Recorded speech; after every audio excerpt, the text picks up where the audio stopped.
Morning business breakfast స్వాగతం. Asian markets లో ఈ ఉదయం మిక్స్డ్ ట్రెండ్ కనిపిస్తుంది. ఎస్టెక్స్ నిఫ్టీ మాత్రం 11 పాయింట్ల లాభంతో ట్రేడ్ అవుతుంది 7145 దగ్గర. యుఎస్ మార్కెట్స్ లాస్ట్ నైట్ నష్టాలతో ముగిశాయి.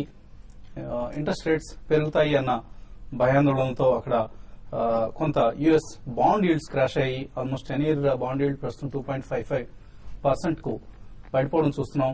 సో దీంతో ఎమర్జింగ్ మార్కెట్స్ లో ప్రధానంగా ఈక్విటీస్ లో ఎఫ్ఐఎస్ కావచ్చు, ఇతర high net worth individuals, US based investors కూడా ఎమర్జింగ్ మార్కెట్స్ లో ఇన్వెస్ట్ చేసేందుకు సరైన తరుణంగా భావిస్తున్నారు ఇప్పుడు. సో ఇది ఇండియా లాంటి మార్కెట్స్ కు పాజిటివ్ డెవలప్మెంట్. అదర్వైజ్ మన మార్కెట్స్ ఒక బిగ్ ఈవెంట్, కీ ఈవెంట్ కోసం సిద్ధమవుతున్నాయి. ఒకరోజే మిగిలింది ఒక major binary event. Binary event అంటే 0 or 1. సో గవర్నమెంట్ వస్తుందా రాదా, ఎన్డీఏ ప్రభుత్వం అన్న ఇటువంటి ఈవెంట్స్ బైనరీ ఈవెంట్స్ అంటారు. సో బైనరీ ఈవెంట్ కోసం 5 ఏళ్లకోసారి వచ్చే అతిపెద్ద ఈవెంట్ కోసం మార్కెట్స్ సిద్ధమవుతున్నాయి. సాధారణంగా లాస్ట్ 2 years ట్రెండ్ కనుక మనం గమనిస్తే బుల్ ఆపరేటర్స్ ఆర్ బులిష్ ధోరణి ఉన్నవాళ్లు తమ లాంగ్ పొజిషన్స్ ను ఒక ఈవెంట్ కు ముందు యథాతథంగా కొనసాగిస్తూ తర్వాత కూడా లాభాలు చవిచూడటం చూస్తున్నాం. సో ఈసారి కూడా బహుశా ఇదే జరిగే అవకాశం కనిపిస్తుంది, unless some negative surprises emerge from the event. So రేపు అటువంటి నెగటివ్ సర్ప్రైజ్ అవకాశం ప్రస్తుతానికి కనపట్లేదు.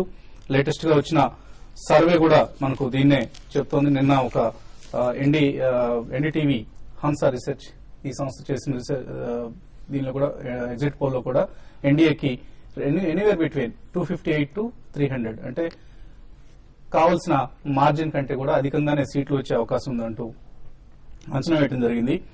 అలాగే సేనన్ ఐబిన్ కూడా తన ఎగ్జిట్ పోల్ ను మరికొంత సవరించి ఇంత ముందు ఇచ్చిన ఫిగర్ కంటే కూడా కొంచెం ఎక్కువ ఫిగర్ ఇస్తోంది. ఇంతకుముందు 280 సీట్స్ ఇచ్చిన బీజేపీ లెడ్ గ్రూప్ కి ఇప్పుడు 286 ఇస్తోంది. సో ఇది మరికొంత పాజిటివ్ అంచనా ఇది ఎన్డీఏ ప్రభుత్వానికి, రాబోతున్న ఎన్డీఏ ప్రభుత్వానికి సంబంధించి. సో బెస్ట్ కేస్ సినారియోలో మనం చూసాం టుడేస్ చాణక్య ఈ గ్రూప్ ఇచ్చింది 354 సీట్స్ ఫర్ ఎన్డీఏ. అలాగే లీస్ట్ వర్స్ట్ కేస్ సినారియోలో టైమ్స్ నో గ్రూప్ ఇచ్చింది 249 సీట్స్. సో ఎలా చూసినా కూడా ఎన్డీఏ ప్రభుత్వం రావడం తథ్యం. ఎంత మెజారిటీతో వస్తుంది, ఎటువంటి నెంబర్స్ వస్తాయి ఎన్డీఏకి, అలాగే మరికొన్ని వార్తలు కూడా వస్తున్నాయి. బిజు జనతాదళ్ ఒరిస్సా నవీన్ పట్నాయక్ సంబంధించిన గ్రూప్ ఇది. ఆ పార్టీ కావచ్చు లేదా జయలలితకి సంబంధించిన ఏఐఏడీఎంకే కావచ్చు, వీళ్ళందరూ కూడా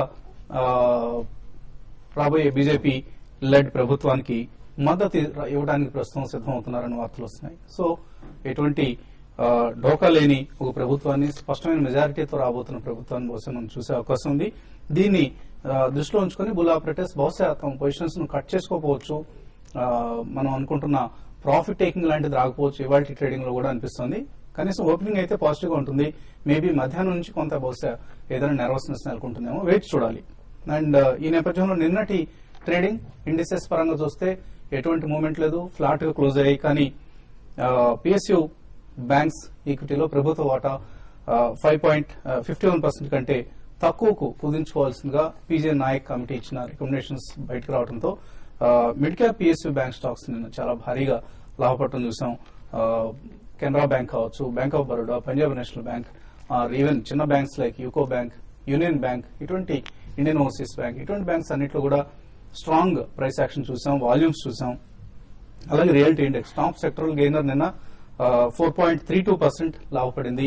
డిఎల్ఎఫ్ 5.6%, యూనిటెక్ మోర్ దాన్ 8%. ఇలా most of the realty and infra stocks లో స్ట్రాంగ్ ప్రైస్ యాక్షన్ చూసాం. So high beta stock, Modi beta stocks గా వీటిని మనం ప్రస్తుతం పిలుస్తున్నాం. సో మోడీ ట్రేడ్ జరుగుతోంది మార్కెట్స్ లో. అండ్ మోడీ ట్రేడ్స్ అన్నప్పుడు మనకు గుజరాత్ కి సంబంధించిన కంపెనీస్ గుర్తొస్తుంటాయి. సో మోడీ టచ్ వలన లాస్ట్ సెప్టెంబర్ నుంచి చూస్తే స్ట్రాంగ్ రిటర్న్స్ ఇచ్చిన కంపెనీస్ లో అదాని ఎంటర్ప్రైజెస్ 253% రిటర్న్ ఇచ్చింది. లాస్ట్ సెప్టెంబర్ నుంచి చూస్తే 17 రూపాయలు ఉన్న షేర్ ప్రైస్ కాస్త ఇప్పుడు 498 రూపాయలు ఉంది ఇప్పుడు షేర్ ప్రైస్. అలాగే సద్భావ్ ఇంజనీరింగ్ ఇది 172% రిటర్న్ ఇచ్చింది, 152 రూపీస్ ఉంది ప్రస్తుతం. సింఫనీ 162% పెరిగింది. Apollo tyres, Astral Poly, Sintex industries, Arvind, Atul అలాగే గుజరాత్ పిపావా పోర్ట్, సుజలాన్ ఎనర్జీ, ఇవన్నీ గుజరాత్ కి సంబంధించిన కంపెనీస్, యునైటెడ్ ఫాస్ఫరస్ లాంటి కంపెనీస్ అన్ని కూడా ఇవన్నీ ఇన్వెస్టర్స్ ఎక్స్ట్రాడినరీ రిటర్న్స్ ని, ప్రమోటర్స్ కు మరింత లాభాలను ఇచ్చిన షేర్లు ఇవి.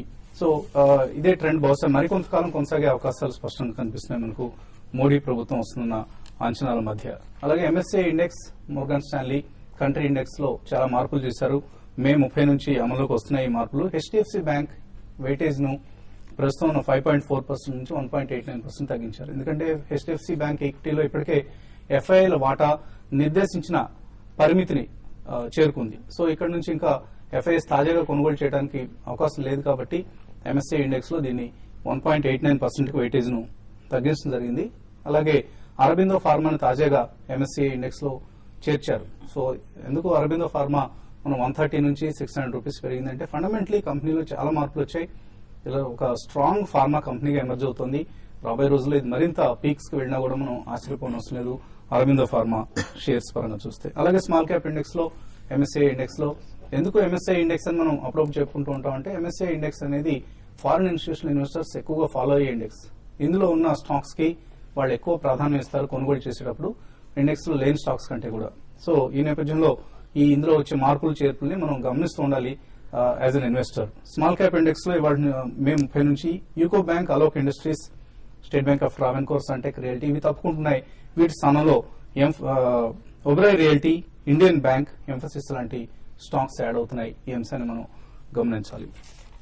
మార్కెట్స్ ఇవాళ ట్రెండ్ ఎలా ఉండబోతుందాం ఈ అంశం గురించి మాట్లాడేందుకు మనతో అనలిస్ట్ సిద్ధంగా ఉన్నారు.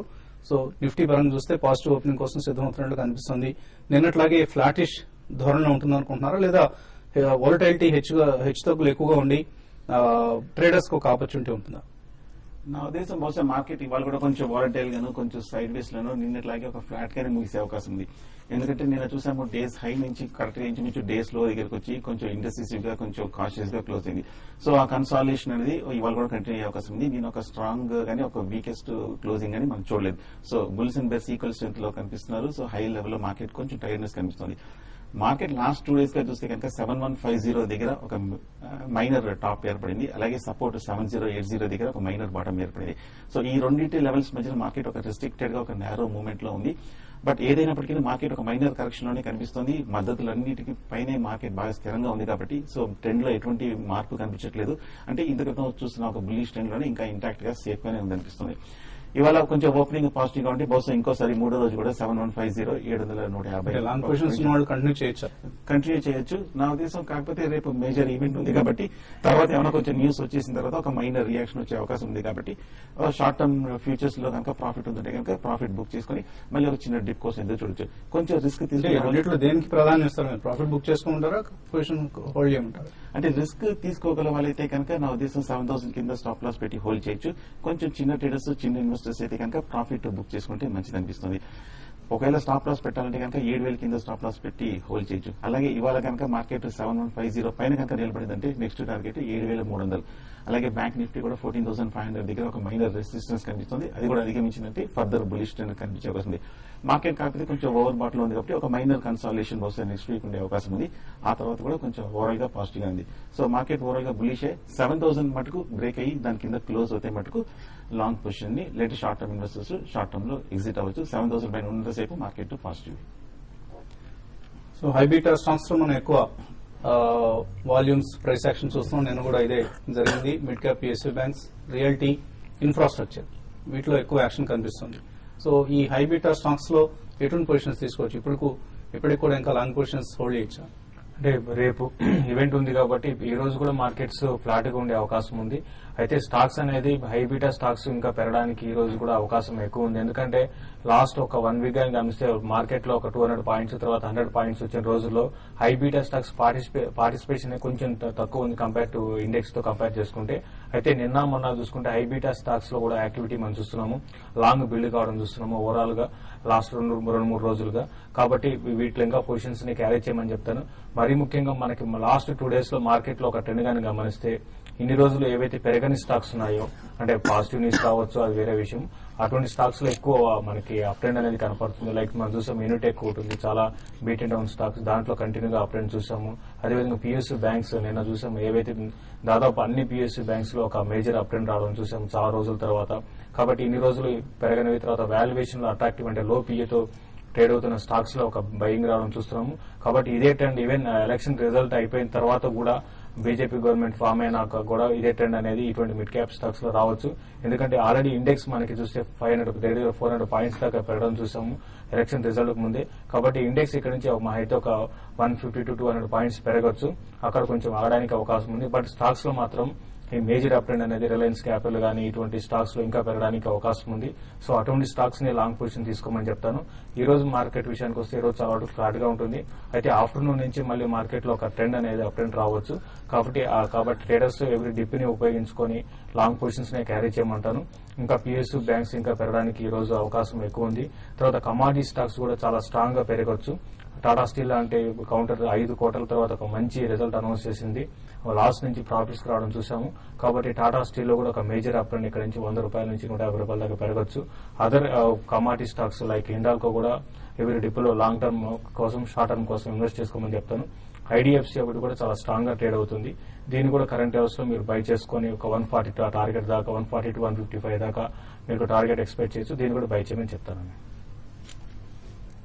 So HDFC bank MSc index లో వెయిటేజ్ తగ్గింది కాబట్టి ఇవాళ కొంత, కోర్స్ నిన్న కూడా కొంత నష్టాలతో ముగిసింది. ఇవాళ కూడా సెల్లింగ్ ప్రెషర్ ఉండే అవకాశం కనిపిస్తుంది హెచ్డిఎఫ్సి బ్యాంక్ కౌంటర్ లో. బట్ మరి ఎక్కువ అంత ప్యానిక్ కావాల్సిన అవసరం లేదు. ఇన్వెస్టర్స్ ఎవరైనా ఇందులో పొజిషన్స్ ఉంటే with medium term outlook hold చేయొచ్చు. ఇన్వెస్టర్స్ నుంచి కాల్స్ తీసుకోబోయే ముందు కాసేపు ప్రకటనలో